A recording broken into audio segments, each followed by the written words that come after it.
ጌታዬ ኢየሱስ ክርስቶስ ሆይ ስለ ሰዎች ፍቅር ብለህ የደግነትና የፍቅር ምልክት በሆነው በሚስጥረ ቁርባን ሌት ተቀን ተገኝተህ የሚጎበኙን ትጠባበቃለህ፣ ትጠራለህ፣ ትቀበላለህም። በዚህ በመንበረ ታቦት ላይ በሚስጥረ ቁርባን በእውነት እንዳለህ አምናለሁ፣ እሰግድልሃለሁ። ባደረክልኝ መልካም ነገር ሁሉ አመሰግንሃለሁ። ይልቁንም በሚስጥረ ቁርባን ራስህን ስለሰጠኸኝ አመሰግንሃለሁ። ቅድስት እናትህን ማርያምን ጠበቃ እንድትሆነኝ ስለሰጠኸኝም አመሰግንሃለሁ። ቅዱስ ልብህን በማመስገን በምትበደለው በደል ፋንታ ካሳ በማቅረብ በቅዱስ ቁርባን በሚያዋርድ ውርደት ፈንታ የተገባ ክብር በመስጠት እሰግድልሃለሁ። የእኔ ኢየሱስ ሆይ በልቤ እወድሃለሁ። ወሰን የሌለውን ደግነትህን ብዙ ጊዜ በመበደል እጸጸታለሁ። በመጪው ጊዜ ዳግመኛ አልበድልህም ብዬ ቁርጥ ፍቃድ አድርጌያለሁ።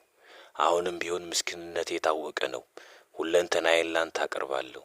ፍቃዴ፣ ፍቅሬ፣ ምኞቴ ያለኝም ሁሉ ያንተ ይሁን። ከዛሬ ጀምሮ እኔንም ሆነ ያለኝን ሁሉ እንደፈለገ አድርግ።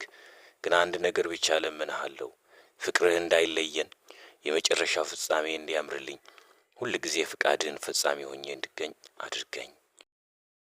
የንስሐ ቦታ ነፍሶችን አደራህን እርዳቸው።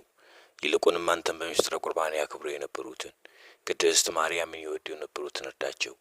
እንዲሁም ኃጢአተኞችን ሁሉ በምሕረት ዓይን ተመልከታቸው። እጅግ የተወደደ መድኃኒቴ ኢየሱስ ክርስቶስ ሆይ ከተወዳጁ ቅዱስ ልብ ሐሳቦች ጋር የእኔንም ሐሳቦች ሁሉ አጋጥሜ ለዘላለማዊ አባትህ አቀርባለሁ። ስለ አንተ ፍቅር ሲል እንዲቀበለኝ በአንተ ስም እለምነዋለሁ። የፍቅር ምስጢር በሆነው በቅዱስ ቁርባን የምትገኝ ኢየሱስ አምላኬ ሆይ እሰግድልሃለሁ። ይህ እጅግ የተቀደሰ አምላካዊ ምስጢር ሁል ጊዜ የተመሰገነ ይሁን።